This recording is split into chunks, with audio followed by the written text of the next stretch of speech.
Hi everyone, it's Chris from the Potty. I just wanted to say that in the first minute, Polly's audio isn't the best, but believe me, it gets much better after that. So I hope you enjoy it. See you on the other side. Welcome back to A Bevy of Bloods. In this episode, the Bevy breaks down the semi-final loss to Adelaide as the Swans' sophomore storybook year comes to an end. So fluff up those tail feathers and settle in for potentially, and last, bias yarn about all things to do with our beloved Bloods for 2023. City Swans!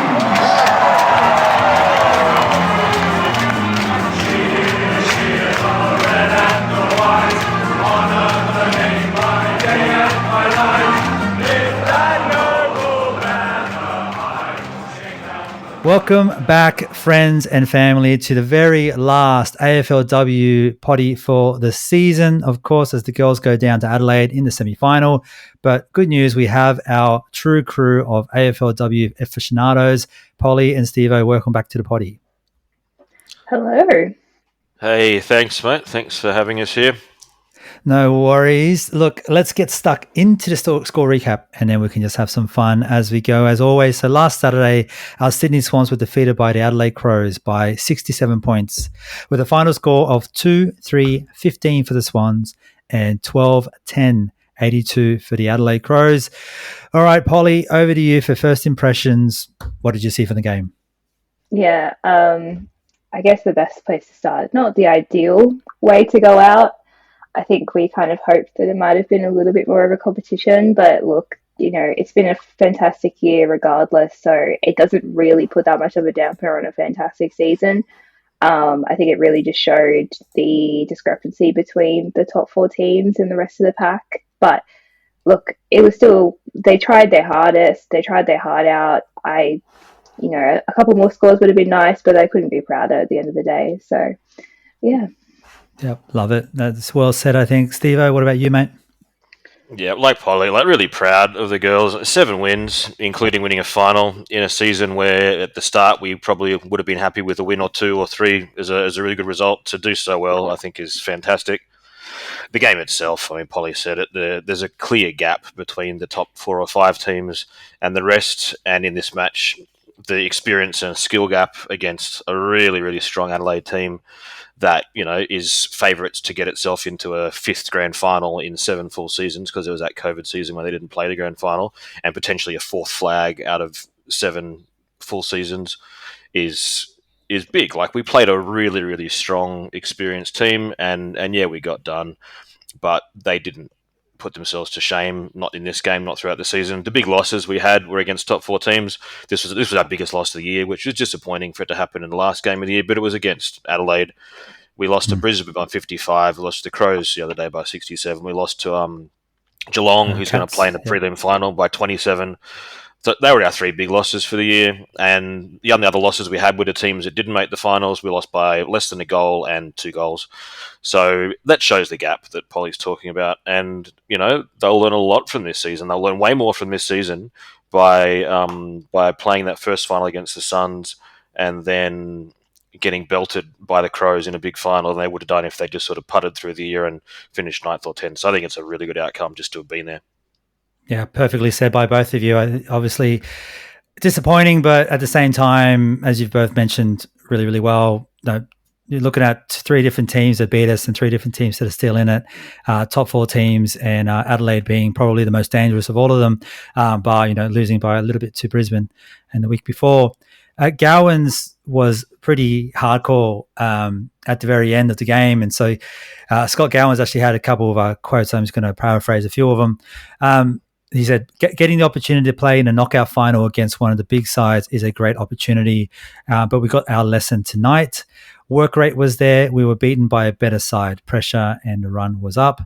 And then when someone asked him about the general season, which we'll touch on, but this is mostly about the game in itself, but just to kind of gauge where Gowans is, he's not letting off the pedal. Like he said, my heart says that there's still a level to get to. My head says that there's still a level to get to, and I want to get there quickly. But my heart says that the girls gave everything.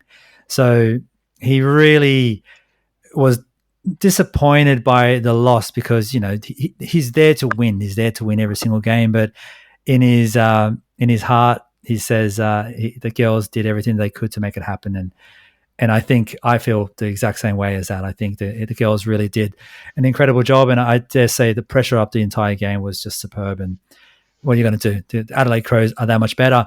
Superfan Sam at the pub at the Tudor on the weekend actually summed it up pretty well, I felt as well. He said that Adelaide, the Crows have won more premierships than the Swans have been in the competition. Yep. And I think that just summarizes where we are as a team. So what are you going to do, right? There's not much you can do about that. All right, Polly, over to you for the good, the bad, and the stats. Yeah, I think the most glaringly obvious stat was the inside 50s. The girls just could not find a way to get that ball down our end of the field. There was a bit of a run in the third quarter, but that wasn't converted.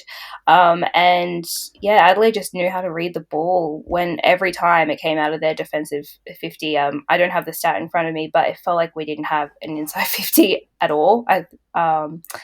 But, I don't put that down to the lack of trying. I think they did try different things. I think Adelaide are just a very well-rounded, well-experienced team and knew what they were doing. So, yeah.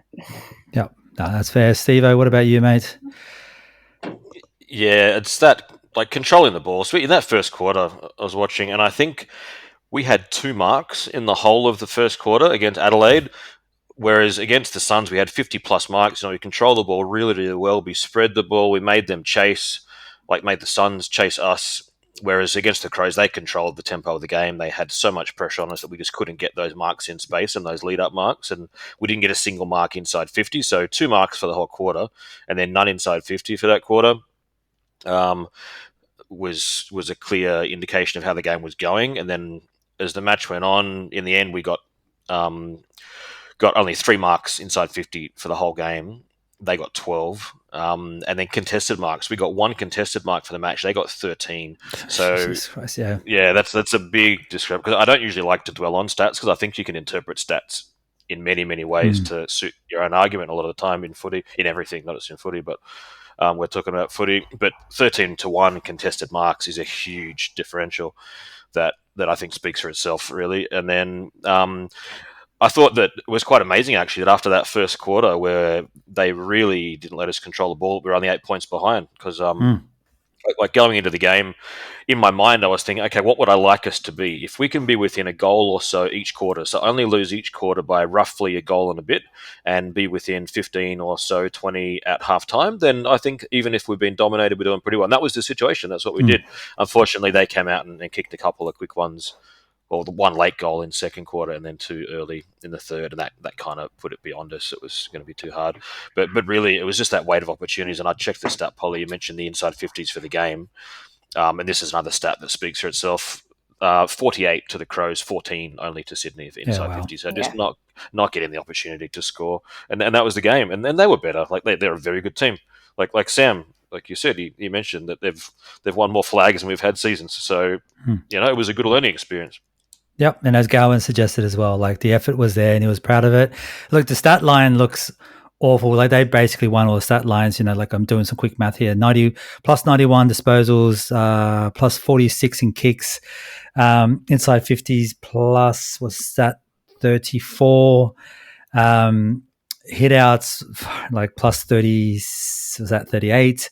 It was just brutal. Just genuinely dominated us everywhere. But where we did win was in tackles and in 1%ers.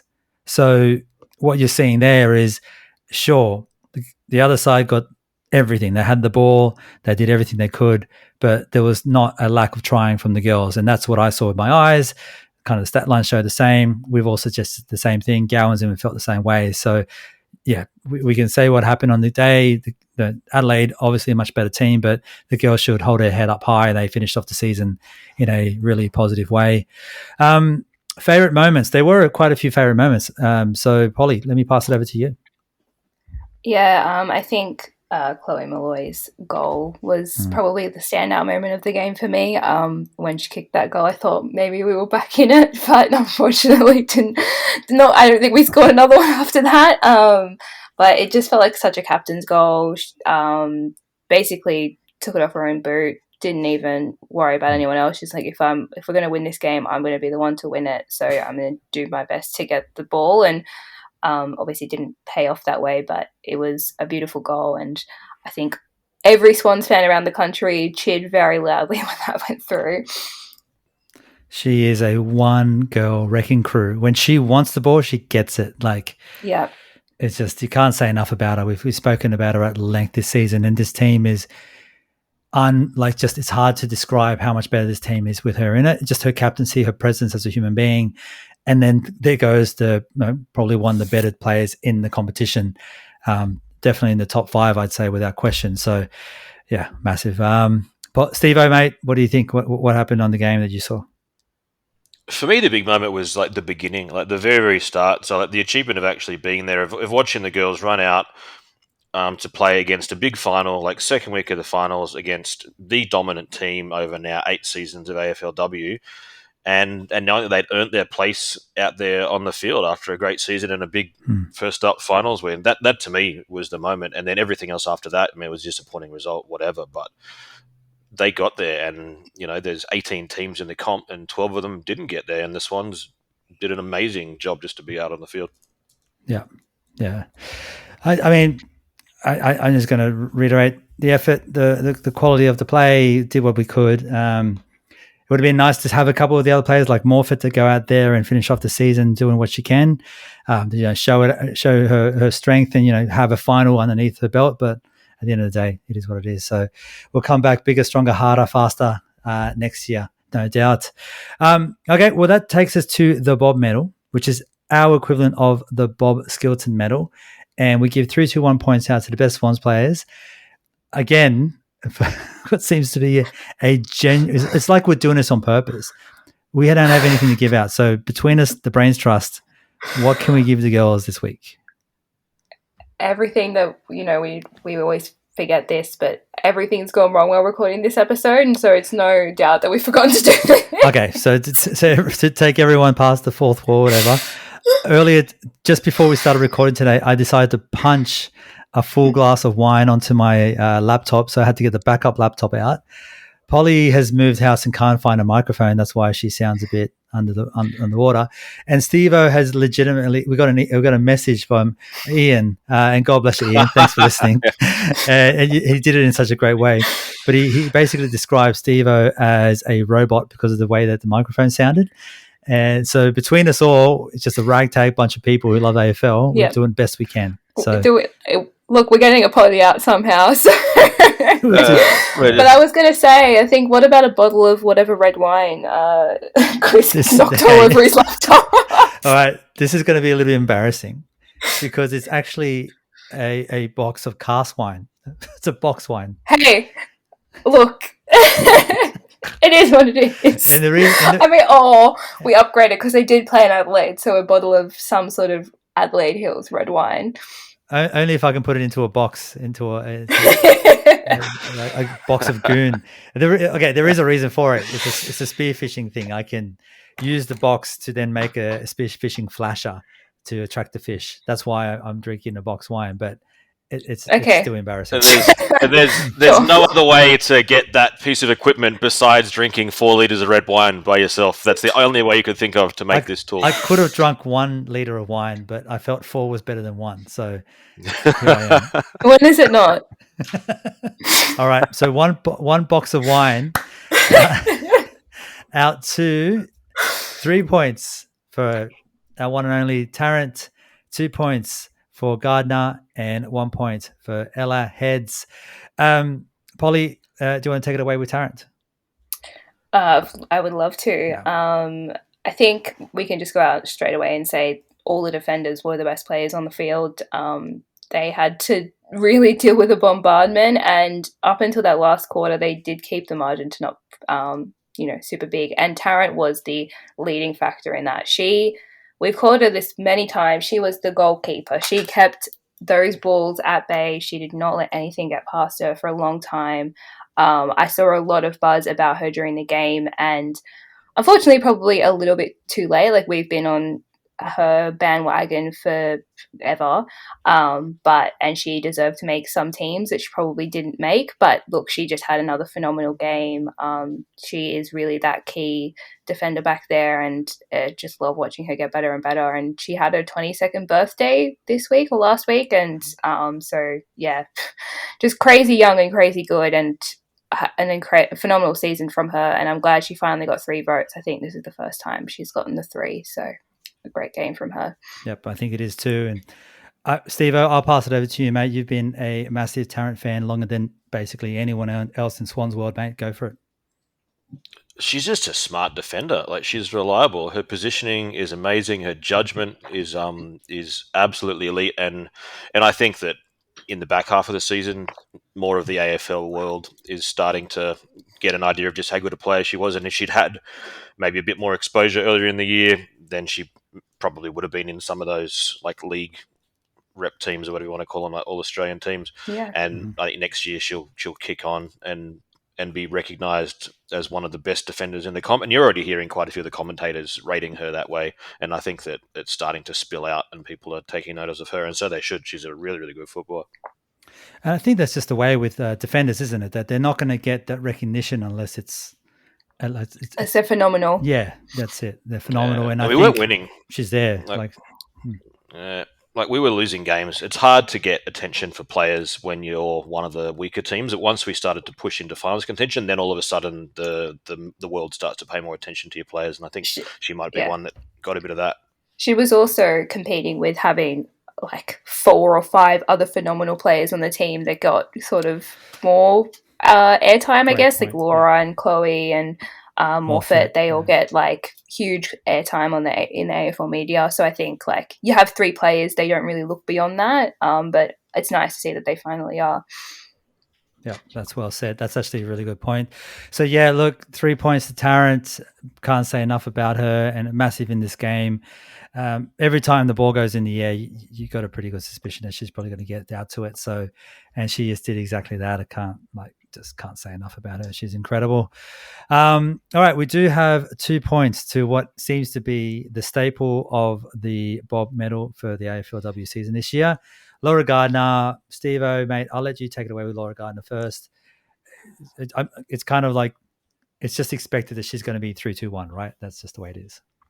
Yeah, she didn't get the 3 this week, but she was still really solid. She worked hard. I mean, she didn't have her impact on the game as much as she has in previous games. It was a very different type of game. I mean, the fact that our best 3 on the ground that we voted, the 3 of us, were 2 defenders and in and under like inside midfielder tells you what sort of game that it was. So we weren't able to get the ball out. Adelaide's pressure was so good that that Laura wasn't able to feed the ball out to her outside players, to runners in the way that she would normally like to by hand and by foot.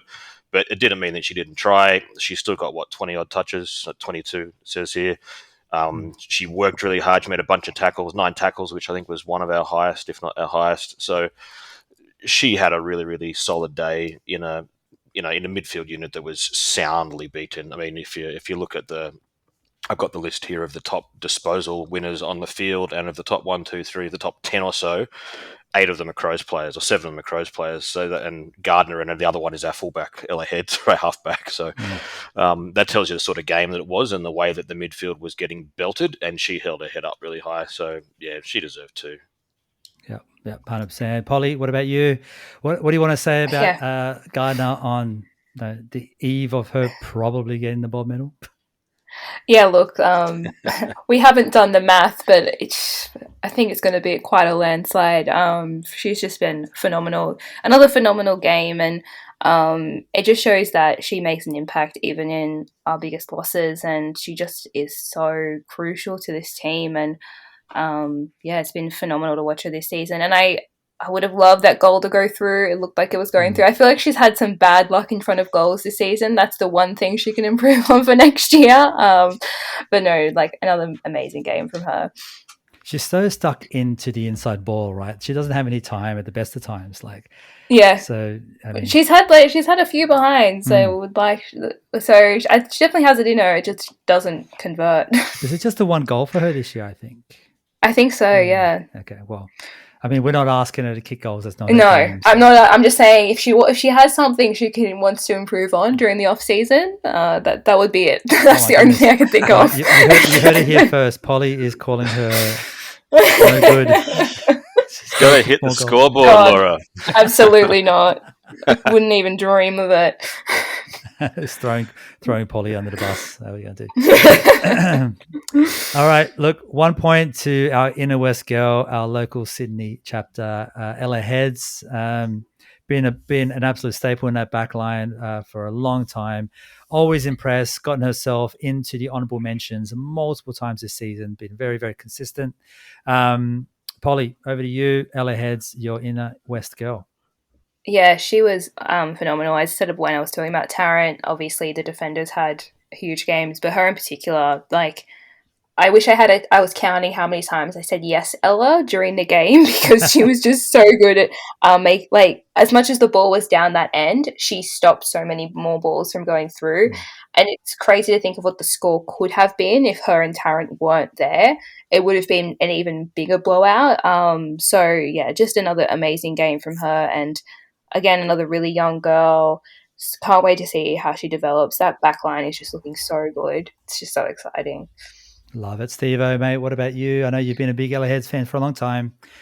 Yeah, she's great. And I'll just throw one stat, actually. She was the Swans' best for intercepts this week with 9, and that's more than Brenner had. And Brenner only got 8. So to knock Tarrant off her pedestal for intercept possessions in a match is showing how much of a good effort that Ella had. Love it. She is a gun. Ella Heads, I think Gowan's mentioned that he's looking at her moving into the wing for next year.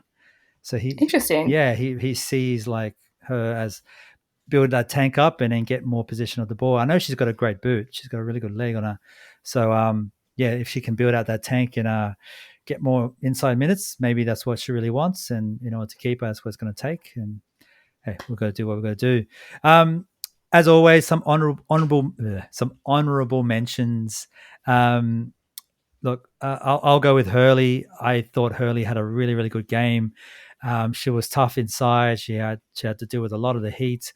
Sure, she was outclassed by some of the bigger names in the competition, probably one of the best midfielders in the competition. But she stood up, held her head up high, and she's 20, 21? So yeah, I know she might even be younger. 19, I think maybe she's 19. Yeah. Oh my goodness! So to see she's got another 2-3 years in the under 22. That's wild. She's just so good.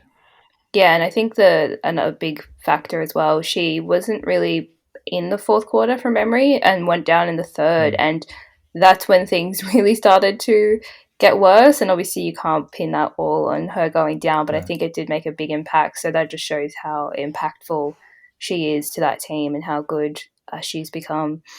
Yeah, that's well said. Well, Polly, what about you? What about another honourable mention on your side? Yeah, I'll go with Chloe. Obviously, I talked about her goal already, but she did everything she could to try and get that ball down the other end of the field. She tried playing multiple positions. I know just for a while she went to, I think it was Marinoff, and basically just stood next to her because she was like, well, she gets the ball. If I stand next to her, the ball will come near me, and then maybe I get the ball. She was trying everything, and honestly, unfortunately did not get that much reward for effort, but it didn't go unnoticed. Yeah, nice one. Steve-O, honourable mention? I'll take Julia O'Sullivan. She was really good. Yeah. Coming into the sport, being a relative newcomer to the sport, and to play the role that she did, she was one of the main ones who was, we didn't get the ball for much. We've talked about we barely got the ball past halfway a lot of the time, and certainly not inside 50, but she was one of the ones who really was trying to get the ball forward. And I think we're seeing in a very short period of time, she's developing into a quality player. I'm really excited to see how she goes next year, having had another full season, this full season under her belt for experience. She has really risen up really quickly, and I think she's the one we're going to be talking about a lot next year. She's super cool of head. She's on the firing line all the time. In terms of the amount of heat that she's having to absorb, she does it very, very, very well. She's got a beautiful little depth kick, little dink kick, where she can find space, find someone on the outside. yeah, I think she's going to be so good. I think O'Sullivan's going to be amazing. So looking forward to that. I think, and she's from. I think she's on. I might be wrong, but I have to check it later. I think that she's from Kerry. So She County is. Kerry has County given us Kerry, two very, very good running, rebounding defenders. So we should be very grateful to County Kerry. with Ty Kennelly being the other. Yeah, that's him. right. That's the one. We interviewed Ty Kennelly a couple of years ago. The man, he even said himself, he can talk underwater. I don't think that O'Sullivan's quite that way. She seems way more reserved than Ty Kennelly. She does, yeah. She get a microphone in front of her. Yeah, I don't know. I haven't seen her interviewed, so I could be wrong. But yeah, she does seem much more reserved. And I mean, there could be a reason there's no microphone in front of her. Like, Kerry is notoriously the hardest accent to know. And I know this because my best mate is from County Kerry, Adrian, and it took me a long time for me to understand him. And even his dad came over to visit, and we went out to a coffee shop in Coogee, which for anyone is the area should know it's basically mini Dublin. They call it little Dublin. It's basically all Irish. And we went to a cafe, and he's talking at such speed. I'm not going to do the accent because it's a little bit unnecessary. But the girl who was serving us was actually Irish from Dublin. And she goes to him, "Are you from Greece?" And he just goes, "Are you from Greece? I'm from Ireland." And he fucking lost it, right? His accent is so thick that he said, he goes, "People on the other side of Kerry don't quite understand me. I'm from West Kerry, and East Kerry doesn't quite understand me." And I'm like, crazy. "What do you do as a job?" He goes, "I'm a salesman." I'm like, "What? How do you go from only to people in Kerry? I mean, digital sales. He's a lovely guy, yeah. So anyway, yeah. So I think there's a reason why I don't get a microphone in front of her. Perhaps this is a guess. Only. Yes. It's a guess only. I want to watch her talking to McKenna from the Lions, because have you heard him in interviews? Thick. Yeah. I can't understand it. It's just like I really have to slow it down. Anyway, where's he from? Is he Cork or something, or is he Kerry as well? He's from a mate, Dylan, from our footy team here. He's from it's in the north. And he's from near there. I forget the name of the county, but up that way. And it's a really rough accent. It was so hard. It's a tough one. Yeah. I love it. Is there any more honourable mentions from either of you before we move on? I'm going to chuck in one, actually. Scott Gowans. He's not a player, but... yes. Good call, Steve-O. His effort to get this group to where it is in 2 short seasons is unbelievable, because effectively they've played, if you think of the men's season, they played 22 games. That's what they've played. They've played 22 games over 2 years. That's all he's had with this group, and look what he's done. So Scott Gowans is my other one. And having cancer this year. That's right. Yeah. Managed to do this while having cancer. Like, just incredible stuff. We're very lucky. That's actually a really good shout there, Polly. It's prostate cancer. Number 1 killer of men. Gents, go out there. Look it up. Over certain ages, you need to go get yourself tested frequently. Get the stigma out of it. Just go get yourself tested. It's not that bad. All right. So let's just leave that there. But yeah, great call. I think Gowans has been such a massive. When we got him as a coach, I got so excited. I'm like, this guy is so well qualified, and I don't know how like this kind of happened. And what really got me excited, I remember Steve, we were talking about in the preseason review that Gowans and went in there, and Horse was like, I think they walked into Horse's room while he was doing his own little thing. And Gardner or someone, maybe Harley, walked in there with Scott Gowans, like, "Oh, meet Horse, nice to meet you, blah, blah, blah." And then they proceeded just to talk about football and stats and strategies and everything. And Horse was describing some of his things, and Gowans started interrupting him about the way some of the strategy, because women's games are different, right? So he started like interrupting, going, "Well, that's all good in the men's, but in the women's, you have to factor in this, you have to factor in that." And apparently, as soon as Gowans walked out, like, "Nice to meet you." Okay, he's on his way out. Horse gave the little nod over to the executive to be like, "That's the guy. Like he gets it. Like he gets every part of it." So, and what we can see from this year, he got it. He did such a great job. Yeah. And he just seems to love the girl so much, and the girl seems to love him, which is the main factor, honestly, that I look for in a coach. I just want everyone to feel like they can play their best, and I think he brings out the best in the girls. So couldn't be happier. Yeah, well said. Well done, Steve-O, Polly. All right, look, that gets us to the end of the game. We effectively finish up in, how do you want to describe it? 5th to 6th place, which is amazing. Much better than we even expected to be. A really fantastic run. And as you both described, losing to top 4 opponents, we basically ended up where I think we needed to end up. We got lucky with a bit of the draw, but we had to beat the teams that we beaten. Well, I think a lot of people say we got lucky with the draw. If you look at how the draw actually is, it wasn't that lucky. We ended up playing 2 of the top 4. And like you're basing it off. This is something that I've been seeing a lot recently. People being like, "Oh, the Swans got lucky with the draw." Yeah, we didn't win a game last year. We're going to have the best teams to play, but they're basing it off where teams finished this year as opposed to where they finished last year. Yep. And we actually played a lot of teams that finished mid-pack last year that didn't do well this year. So, like there was some luck in there, but we did end up playing 2 teams in the regular season that finished in the top 4, like as in they're playing preliminary finals. So at the end of the day, at 2 out of 10 games where we're playing, 2 of the top 4, there are other teams that did the same and they didn't even make the 8. So, yes, there was a little bit of luck with that, but I don't think it's a thing we should take into consideration. Yeah, I agree, and I think with the way that people are looking at the draw, they're looking at the draw with the assumption that the previous year's fixture was also even. So they're complaining or making assumptions based on a fixture which is based on an equally imbalanced fixture. So it's never going to work because the teams aren't playing every other team. You're only playing 10 games out of 17 teams. So of course you're never going to get a full read of who's good. And even then, this year we beat Collingwood. We beat bloody Fremantle away. They were both teams that were expected to do a lot better than they did this year, and we beat them. So I really think that when you've got such a compromised fixture and season structure, the draw is what it is. It's a lottery, and you can only beat who they put in front of you, and the Swans did. Well played. I think, in that case, I'm so sorry, everyone. I got shut down pretty hard. Yeah, okay, you know what? Our season, we didn't have an easy draw. I just keep hearing people say it, like especially when we made final.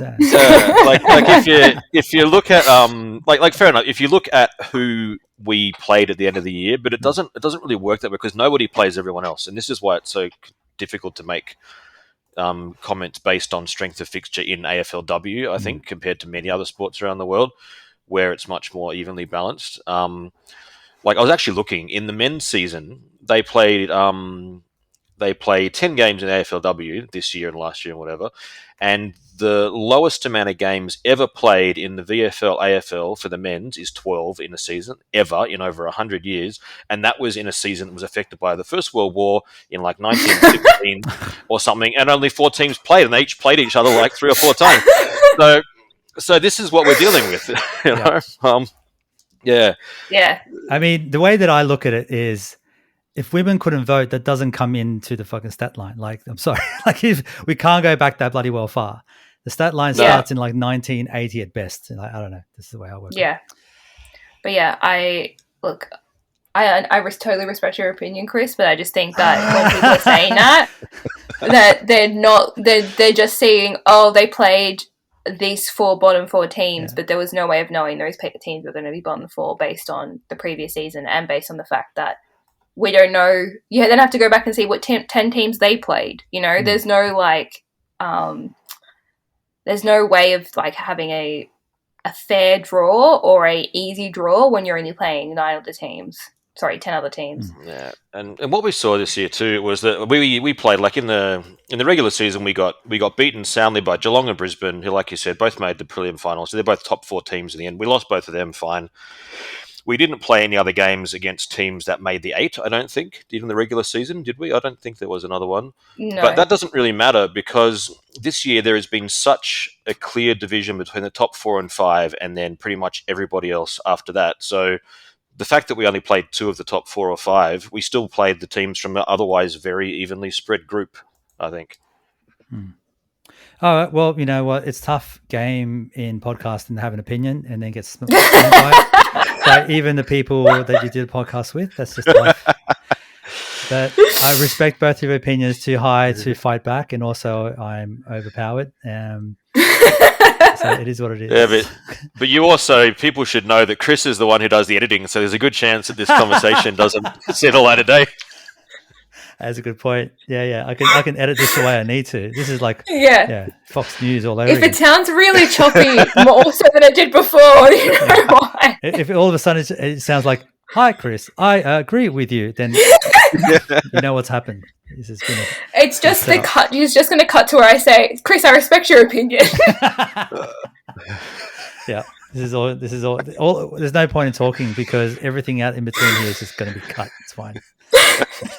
All right. Well, look, that's grand. The season in itself is done. It's been a fantastic season. What can we say? Like, it genuinely has been the most fun season to track. Steve-O, when we first started the podcast, when we first started speaking about the podcast, obviously in the first year, it happened so fast. None of us were organized. And in this one, we're like, all right, we're hell bent. We're going to be fun. We're going to get through it. And it's just been so much fun. Like, I don't know what to say, mate. What do you want to say retrospectively, looking at the first week when we made the decision, or we're going to follow the girls all the way through to now?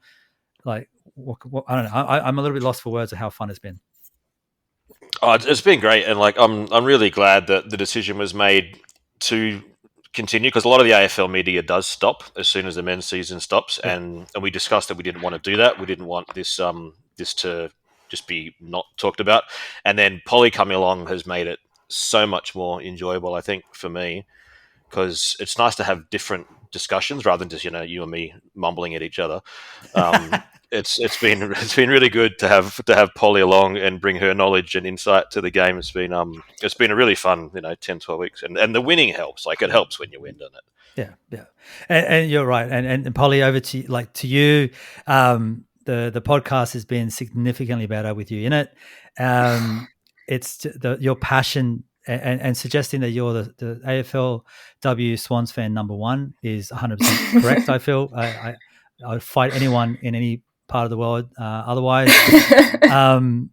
It's just been really special to know the way your passion is, not only on the podcast, it goes even harder outside, because I find it's really difficult to sometimes describe the love you have for something over words over a podcast, and you do it in multiple different ways off the podcast as well. So look, thank you for joining us in the bevy for this year. It's been amazing.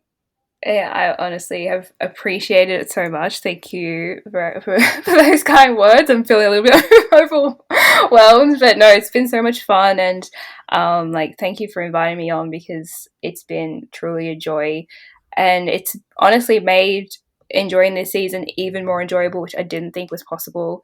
I said during the week that this has been probably one of the biggest joys of my life, like specifically in a sports context, but just in general. Like, I can't equate this season that the girls have had to anything, and getting to just talk about it with you guys every week has made it even more special. So it's been a great year. Well, 10 weeks, 12 weeks. It does. It's felt long at the same time. So. It has, yeah. Yeah. I mean, that's the fun part about the podcast. And it's a little bit tricky for me to kind of describe being off the podcast, but definitely doing the podcast, you live and breathe it more than any other time than you ever have before. And you might live and breathe it before and after. But when you're doing the potty, when you're like dissecting the game, you're watching every single game twice, you're paying attention to the way players are strapped up. You're paying attention to the way they're running. You're paying attention to how much game time they had, how they tackle count. You start really focusing. You feel like half a coach, but you have no say in the game, which is even more stressful than anything else in the world. So you're just sitting there waiting for the injury reports to come through. Anyone cares about my opinion on it. Yeah, you're like, when's this damn injury report coming? And you're not getting guys, it's like 10 minutes late. You really ride the ups and downs harder than ever before. And this season, the joy that we've gotten out of this AFLW season has just been phenomenal. So mostly thank the girls and thank the competition for existing, because build it and they will come, and build it and we will follow, basically. And Bloods fans love it to death. Look, there's a few more things to talk about. we've got some things to chatter about, so I'm looking forward to just having a bit of general chat of things. Ali Morfitt, our ruck extraordinaire, in the 22 under 22, we'll get to that in a second, has actually signed a 4-year deal, which was announced today by the Swans. Steve-O, mate, what do you think? Do you want to take back the fact that rucks don't make a difference? Or I'm going to clarify that. I say that elite rucks won't necessarily win you a premiership. Okay. But I mean, you don't need an absolute superstar ruck to win the comp, but it certainly bloody helps. And I'm stoked that she's on for 4 years. Yep, and as young as she is as well. Polly? Yeah. There was a lot of chatter in the last week or week and a half about her going to the Western Bulldogs. I didn't believe it for a second. Yep. I was like, no, there's no way. This is all hearsay. And then when it came out today that she was staying, I was over the moon because, not even just, obviously she is a phenomenal player and she adds so much to the team and we've really missed her since she's been injured. But I've seen her around the team while she's been injured. And she just brings such a presence to the girls who may not have made team or also injured. She's just such a bubbly, happy person. And I think just having her presence around the team adds so much that I didn't want to lose her for that aspect. She seems like the lifeblood of the team. So it's phenomenal that she's staying for 4 years. And she's so sweet when she was chatting about the season, and a lot of the chat that she was having so they released a video of her discussing her extension, but a lot of it was on her own personal self growth. It's like she's like, I've got a lot to give to the team. I got to build up my fitness. I need to do that. So she wasn't looking at this like good to stay with the team or whatever. She was actually like, this gives me an opportunity to be better as a footballer, and I'm looking forward to doing it. So she's just got the right mindset, and I can't be more excited. It's such a big one. It actually does touch on something that Gowans did say post game, which was he did mention that we were missing a few pieces of the puzzle to go further, which is not outrageous to say given the state where we ended up. Obviously, he's looking at a premiership, but Morfitt would definitely be a part of that, to have a first string ruck girl wrapped up for some time. Can't be going wrong there. Okay, to something a little bit more controversial and disappointing at the same time and hilarious. Polly, over to you. Calendar, talk to us. Sorry, I'm laughing because it's just so stupid. Yeah, seriously. This morning, Chris sent me a message that was letting me know that in the 2024 AFLW calendar, which I didn't know was a thing, but it's a thing. Step one, why? Yeah. I don't know why a 10-round game needs a calendar, but look, that's a whole other thing. If little girls want an AFLW calendar, I'm more than happy for them to have a calendar. But anyway, he sent me a message letting me know that Lexi Hamilton was our representative on the calendar, and I was like, that's kind of weird. It's a weird choice. Anyway, I go and have a look at the link that he sent me, and I'm scrolling through, and I zoom in, and I'm like, that is Lexi Hamilton, but that says Cynthia Hamilton. So... Yeah. On the calendar, they've used a photo of Lexi Hamilton that they think is Cynthia Hamilton. I'm assuming they've wanting to use Cynthia Hamilton because she was our club champion last year, and have used a picture of her sister. And in some situations, I would go, "That's fine," but they don't look very much alike. They don't look. Their heights are different. One wears a headgear all the time. That's like the most. Was it one of the first potties we ever spoke about? Was like, who would you have as a bobblehead? And we were like, Cynthia Hamilton, because she's so iconic with that headgear. What? Yeah. What the hell? I don't know how this has happened. I don't know. It's bizarre. I'm laughing because it's just so stupid. Like, you try it's just AFL. Like, it just sums up the AFL perfectly. Like, how do you mess that up? How did that get past everyone? I don't think there's any checking of anything that goes on there. Yeah. Anyway, it's like spelling one of the months wrong. That's how bad it is. That's right, February. Yeah, that's it. Yeah. How do you even do a calendar for? There's 12 months in a year, and you've got 18 teams. How do they even do a bloody calendar and put everyone in All there? right, Or I'll they tell do you it- what. Who missed Give out? me That's a 5 That's a good seconds. question. I will Yeah. tell you which teams are That's represented. a really good point. Steve-O's right onto it. Like, how did it? Yeah, I figured it was the top 12, but I didn't actually check. Yeah, I didn't even think about it. So, like, All right, there's a few teams out there that just are not allowed to enjoy their team on a calendar. Okay. It's even weirder. Okay. All right, so January is North Melbourne. Yep. February is the Giants. Okay. March is Collingwood. Mm-hmm. April is Gold Coast. May is Adelaide. June is Carlton. July is Melbourne. August is Hawthorn. September is Sydney. October is Geelong. November is West Coast. And December is Western Bulldogs. Okay, so the Bombers, Freo, Port Adelaide, Brisbane. They all miss out. Who are missing? Carlton? No, you said Carlton? No, Carlton is here. Richmond, I think. Are they Richmond? missing? Did you say Richmond missing. Yeah, Richmond's missing. Wow. Okay. Wow.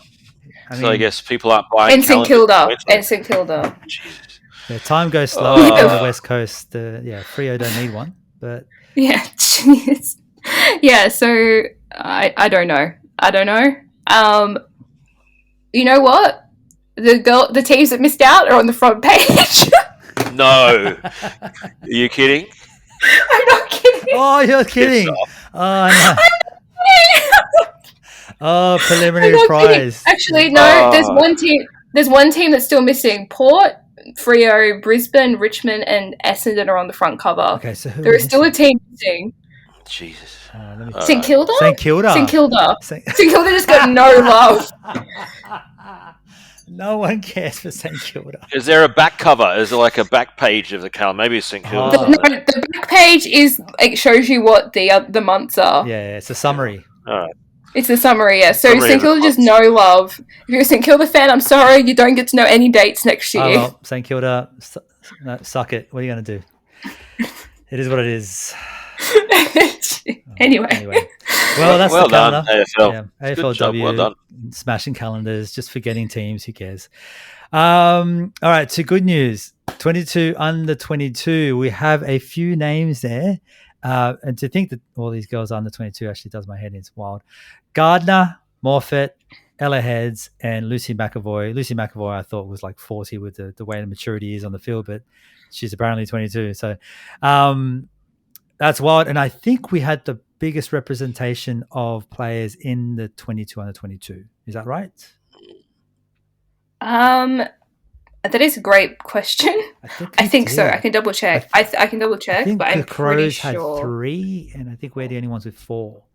So, and I mean, it doesn't surprise me because these are fan voted. Oh yeah, and we have the most AFLW fans, so it's one of those. We always get mad about it in the men's because why are you doing fan voted things when people are just going to vote for their own team? Yeah, but it's actually worked in our favor now. So like now it's working out. We're fine with it. But if you think some of the names that are missing there too. Like that, just to get an idea of just how strong the young players on the Swans list are. You've got those 4, like Gardner, Morfitt, Heads, McAvoy, and then not on that list who are also under 22, just off the top of my head, is Montana Ham, Sophia Hurley, and Brenna Tarrant. That's a pretty elite and Cynthia Hamilton. Yeah, Hamilton. So just think of that. That's a group of 8 very, very good players that are all going to be there for 10 years, hopefully. Oh, far out. That's mad. I can't believe that. Oh, so excited. Yes. To answer your question, Chris, we do have the most. Take that, all the other teams. Yeah, maybe get some more fans and AFLW fans. Yeah, exactly. Someone did miss out, but I can't remember who. Someone from that was a Swan did miss out. They got nominated. I just can't remember who it was. Oh, yeah. If I go back into the potty, because it was 5. Let's see. I have to say Montana would have been up there as a fan favorite. I think she probably wasn't in the 44 because she did miss a lot of the start of the season. Yeah. I think like when it's only 10 games, it's very easy for people not to make it because of injury. Yeah, right. Oh, well. Well, 4 will do it. We'll take it. And next year we'll rig the game again, and we'll get 5 next year. So don't worry about it. Let's go, Swans fans. Start dominating. Well, Lucy's going to be over 22 then, so No, we need to start hiring. That's all right. So Sophia and Montana and Cynthia and Brennan can all step up. come in. They're all freaking like 1920, most of them. There we go. 6 players next year. That's the KPI. Ham and Hurley are both certainly really, because they both only got drafted last year. They're both 18, 19, yeah. Yeah, they're only like second season only. Cynthia was in the 44. Cynthia, right. But did not make the 22. Yeah, I think that's fair. So yeah, I think that's fair too. Yeah. All right. Club champion dinner, Polly. When is it? Is it 7th of? It's the 8th of December. Okay. 8th of December, club champion dinner. If you want tickets, go to the Swans page, the official Sydney Swans page. You can get your tickets there. It's like $250 per head. I think $260 for a non-member, whatever. You get your bellies filled. You save $10 by being a member. Is that what you say? It's 20. It's $240 if you're a member. Oh, $20. So, well, that's generous. Yeah, 2 drinks, guys. Just have 2 more drinks. Well, is it like? I think it's like free drinks, like not free drinks, but it's like open bar, dude. It's open bar for the night, and 3-course dinner. 3-course dinner. So like that's a night in itself. That's a solid Friday night. So, and it's at the Royal Hall of Industries, and it is on the they're doing it on the actual court field that's in the Royal Hall of Industries. So that's cool. A fun night. Fun. Yeah. All right, so I'll be turning up in a full tux. Polly, you'll be there. Oh, that's Australian dollars though too. That's not even that bad. Like in euros, that's. Oh, that's yeah, God, you can't get a night out for that. Yeah, go, everybody go. That's a bargain. Steve-O, only you were thinking that. Yeah, Steve-O's like, €250. I'm paying bloody Scandinavian price. I only get 3 herring for €250 or something like that. Oh man, Steve-O's trying to get his locks up. Yeah. I was in frickin' Oslo a few days ago. I'd never been to Oslo before, and I'd heard rumours of the cost of the place, and my God, like it wasn't even close. Like the cheapest beer I found was like €6.50, and that's like 10. That was the cheapest, like 10 Australian dollars. Absolute bottom of the tree, cheap beer. Unbelievable.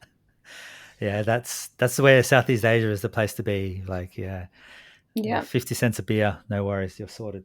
I mean, it's watered down. What are you going to do? It's also a long way away from Finland, so that's also a reason why it's not a weekend. You got direct flights to Southeast Asia. It's only like 12 hours. 12 hours. All right. Well, that club champion dinner. If you are going, make sure to ping the potty on any of the socials. We'll love to say hello. It's going to be a lot of fun, and I will be taking the microphone and trying to chat to as many people as I can on the night to make a bit of a thing out of it. So it'll be really nice. I don't know about you, Chris, but I've never been to one before, so it'll be my first time. So I'm excited. Yeah, Noddy and I were going to go to the AFL club champion dinner, but Noddy's got kids and just couldn't make it out. So yeah, I'm actually really excited about this one. I'll definitely make a bit of a think of it every year. I think I'm going to set myself up. I'm pumped. It's going to be fun. Okay, next thing is that's cool. Yeah, I look forward to hearing how it goes. That's awesome. Yeah, I think it's going to be fun. I've been to a few of the I forgot what it's called, but they have like a special section in the Swans where you can you have a 3-course meal, you get your drinks, you get a certain section like to watch the game. They always have an ex-player to turn up and tell stories and stuff. And this happens at every single game. I forgot, it's like executive lunch or something weird anyway. But I used to work. Oh, the chairman's lunch or something. Is it called that? Chairman's That's lunch. right. Yeah. I've been to quite a few of them because the company I used to work for, the bloke who started that company was actually the bloke who was working at QBE, who started the funding and the support of the Swans back in the 90s or 80s or so. So he was hell bent, and so he had a table there, and there was always a spare ticket going. So we went to so many of those. So that was a lot of fun. But this one I think is going to be even better because it's like genuine. It's like the wrap up of the whole season. So I'm actually quite pumped, and all the players will be there, and all this that's going to be a thing in itself.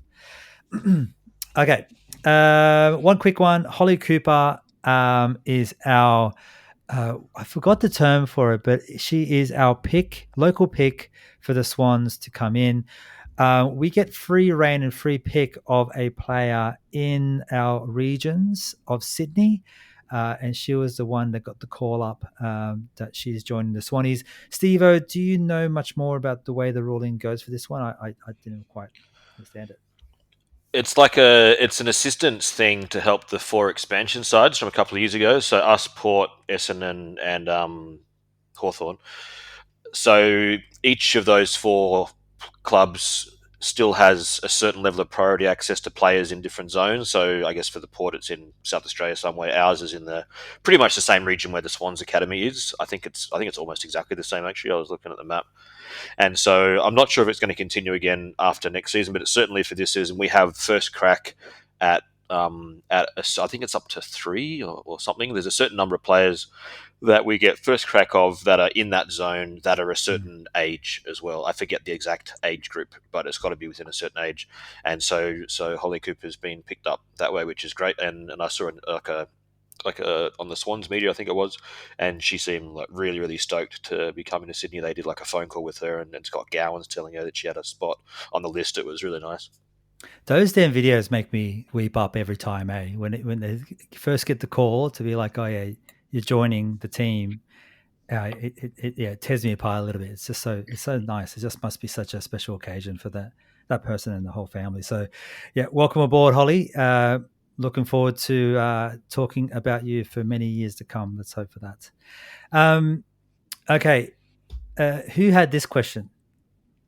I'm assuming that was Steve-O. Right, go, Steve. Yeah, I'm just curious. I mean, there is a season still going. We got bailed out, which was unfortunate, but there are still 3 matches of the AFLW left, the prelim finals and the grand final in 2 weeks.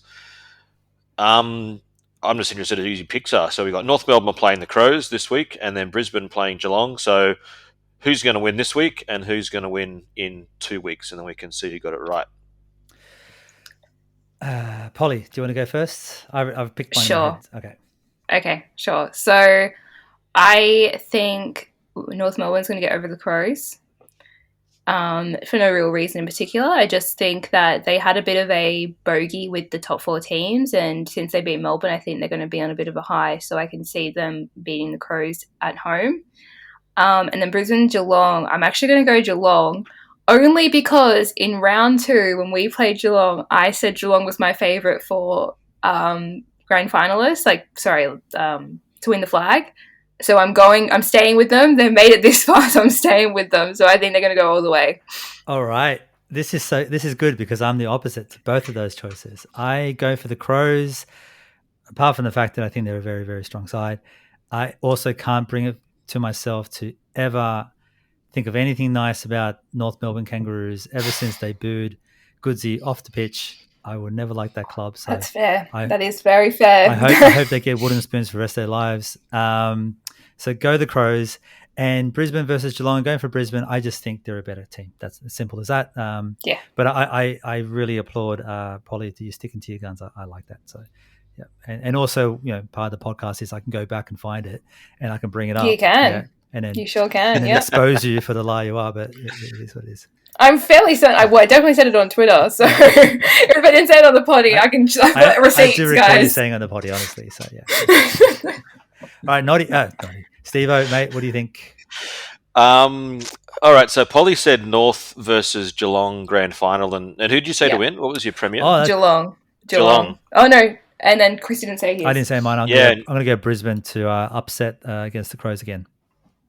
Okay, so interesting. And also probably I reckon the same advantage as well. That's the other thing. Because this is tough. Because North Melbourne I can't go for because I still have trauma going back to the '96 men's grand final where they thrashed us. So I can't. So Crows, even though they're away, and a good mate of mine, Wyatt from our footy team, is a Crows fan, even though he's from Central Victoria, but like Goldfields area, he's from around there. So I'll go for the Crows for Wyatt's sake, and then who else do we got? Brisbane, Geelong, and then actually our coach of our team, Grant, who was on the podcast, good friend of the podcast, Grant. He's a Brisbane fan, so I think I'm going to have to go for Brisbane, even though our previous coach for our team was a Geelong fan from Geelong. So that's tough, but Brisbane. So Crows, Brisbane, but I reckon the Crows are going to win it. So that's 3 different premiers we've got out of 3 of us. That's cool. You guys went a lot more with the heart than I thought you were going to go. There's a lot of PTSD. Much more logical about this. A lot of PTSD against the Kangaroos. So, and I reckon, yeah, no, honestly, fair. I'm going to put a bet on there too. I reckon that if I'm wrong, well, let's say the winner gets bought like a box of wine, a box of Chris's finest. Done. 4-litre goon is on the I line. don't want it. Fun. You don't want it. This could be between you two. We can take side bets on Polly if she gets through. Polly, all right, for Polly's sake, we'll buy her some passion pop or something. Whatever Polly drinks on the weekends. All right, look, I will take that. That's better than cask of wine. I'm not fish. I don't need the the attachments. Yeah, that's why I'm drinking it. Yeah, of course. Okay. All right. Look, let's the potty's going a bit long, so let's start getting to the end.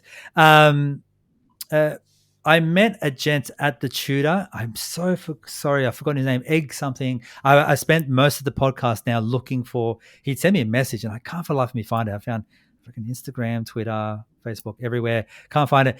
But he was a lovely guy. Came and said hello, and he was actually there with his daughter, who was wearing her head gear that was signed by Cynthia Hamilton the week before at the Gold Coast game. I know who you're talking about. Excellent. Give me a sec. Something with a H, and then his online name was with an E, I thought. Yeah, I'm pretty sure his online name is linked in bio. Thank you. That's what he is on Twitter. Thank you. I don't know. I don't think I know his actual name though. No, that's okay. Ed Burton. Ed Burton. Ed Burton. Thank you. I thought it was Ed Burton. Thank you. So Ed came and said hello. Really nice to say hello. And his daughter. Oh my God. So Cynthia Hamilton gave her headgear to his little girl. She signed it and everything, and she was wearing it super proudly in the pub as the game was adorable. going on. It was actually Cynthia's headgear. It was actually Cynthia's headgear. No way. That's awesome. I really wanted to meet them because they were up at the Gold Coast as well. Chris, I really wanted to give his daughter a friendship bracelet, but I just didn't see them. So it's really great that you got to meet them last week. Yeah, lovely. And what I really loved about his commentary was he wasn't even that much of an AFL fan, full stop. But he's an enormous AFLW fan because of his daughter. Because his daughter got really into it, and so he got really into it, and now he's an enormous fan. That's so sweet. With the love of a dad, like, what are you going to do? Like, it's just too much. It's too much. So, so Ed, mate, Polly and I will be in touch. We'll find a way to get something lovely out to your daughter. It was really nice to meet you, and I hope we see you all around the traps many more times into the future as well, at many other games and events and at pub visits, that's for sure. Okay, 2 more quick things. Year-end review. The potty as a whole, the collective of the bevy, is going to be doing a year-end review towards the end of the year, probably close at this rate, getting closer to Christmas. But what we're going to do is just basically review and just have some fun, talk about the AFL men's and the women's season as a collective, talk about some memories, go through some trivia just between us friends over some beers. We're going to pick a pub. We're doing it during some day. So if you are interested in being a part of it, keep your eyes out on socials for when we determine when it's going to happen. Just going to be some fun. And I don't care how long it goes because it's literally just a chat amongst mates that we're going to record. So it's just going to be a bit of fun about it. One and a very, very last thing for me anyway is we're going to end the potty with an interview that I had with Helen up in the Gold Coast when we were talking about how much the Swans family have gotten around the AFLW. I think it's a pretty fitting way for us to finish off the season. Her describing really succinctly and very concisely and very well what it is about the Bloods that just keeps us as a bit of a family. So we'll finish off with that. Polly, last words for yourself? Thank you for having me for the past, I think, 8 episodes. It's been a blast, and I cannot wait for next year. The season goes way too quickly, and it feels weird that I'm already saying goodbye to the girls. So looking forward very much to next year. Yeah, not goodbye. It's just see you for now, I think. Yeah, see you later. Steve-o, mate, one last word for you. Look, big thanks to everyone who listens and every week to the podcast that we've been doing, and to both of you. It's been great. I've enjoyed it. And it's been really nice from a distance to watch just how much community is developing around AFLW and the Swans. It's been really cool, and I'm really hoping to get over for a game next year or soon, because it looks really exciting what's going on in Sydney with the Swans girls. Yeah, very much is. Thank you both so much for the season. Loved it. To all the fans out there, the potty fans, thank you so much for listening. This wouldn't happen without you listening in. Otherwise, we'd be talking into microphones for absolutely no reason. And so we appreciate that. And all the love and support that we get sent over the mail, over Twitter, over the socials, and in person has been really special. We thank every one of you for that. But until then, up the Bloods. And Can you Swannies? It's Chris here, Bevy of Bloods, at the Emerald Lakes in the Gold Coast. Function for all the Swans fans, families, and everyone else. I'm here with Helen. Helen, you're from Byron Bay, I understand. Yes, I am. Yes. And what brought you over here? All the way, 1 hour away. Did I watch the game? I'm here to be part of my Swans family and watch the girls win a final. First happens once, right? First absolutely happens once. Well, tell me about yourself, about being a Swans fan. How did it all start? A long time ago, we liked to take our daughter to the AFL because it's a family-safe cultural event. And we're sitting here at the event. It's quite a busy event. Lots of people here. There's obviously some players here. There's marketing people, as you said, some executives for the Swans. But myself and my mum are here from Sydney. You're here from Byron with your partner. What is it about the AFLW where the Swans family have really picked it up and really run with it, being number one membership and the biggest numbers going to games? What is it about the AFLW that you think it just makes sense for the Swans? Girls were never ever allowed to play sport, and now we are. It's about that, and we're really inclusive for everything here as part of the Swans family. It's really important for young children to see girls playing, and because they now know that they can continue to play and chase their dreams. That's it. So an opportunity, you build it and they will come. Exactly. Right. And you mentioned earlier, the reason that everyone gets around these things is because of the family aspect to it. There's a genuine Bloods family feel to everything that we do, it seems like. With Swans fans, we are Bloods. Yeah. So we are part of the family, and that's what it means.